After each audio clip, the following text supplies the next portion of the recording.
AP మరియు TS ఈ రెండు రాష్ట్రాల్లో అధిక దిగుబడి ఇస్తున్నటువంటి మహేంద్ర సీడ్స్ వారి మహేంద్ర ఎంపీ 3030+ అనే హైబ్రిడ్ దొడ్డు వరి రకం గురించి ఈ వీడియోలో ఇప్పుడు మనం చూడబోతూ ఉన్నామండి. దీని యొక్క పంటకాలం వచ్చేసి 125 నుండి 135 రోజులుగా ఉంటుంది. ఒక ఎకరానికి వచ్చేసి 6 నుండి 9 కేజీల విత్తనాలు అనేటివి అవసరం అవుతూ ఉంటాయి. ఎందుకని అంటే ఇది హైబ్రిడ్ వరి రకం కాబట్టి దీన్ని వచ్చేసి మనము ఒంటికర్రగా వరి నాట్లు అనేటివి వేసుకోవాల్సి ఉంటుంది. ఒక్కొక్క గంటకు వచ్చేసి 15 నుండి 30 వరకు పిలికలు అనేటివి వస్తాయి.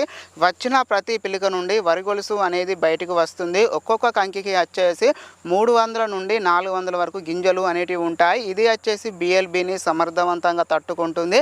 ఒక ఎకరానికి వచ్చేసి 30 నుండి 40 క్వింటాల దిగుబడి అనేది వస్తుంది. అంటే ఇది హైబ్రిడ్ విత్తన రకం కాబట్టి వరి నారు పోసిన 21 నుండి 25 రోజుల మధ్యలో మనం ఖచ్చితంగా ఈ వరి నాట్లు అనేటివి వేసుకోవాల్సి ఉంటుంది. మీలో ఎవరైనా విత్తన రకాన్ని కనుక సాగు చేసి కనుక ఉన్నట్లయితే దీని యొక్క దిగుబడి ఎలా ఉందో కామెంట్ రూపంలో కామెంట్స్ అనేది పెట్టండి. తోటి రైతులకు ఉపయోగకరంగా ఉంటుంది.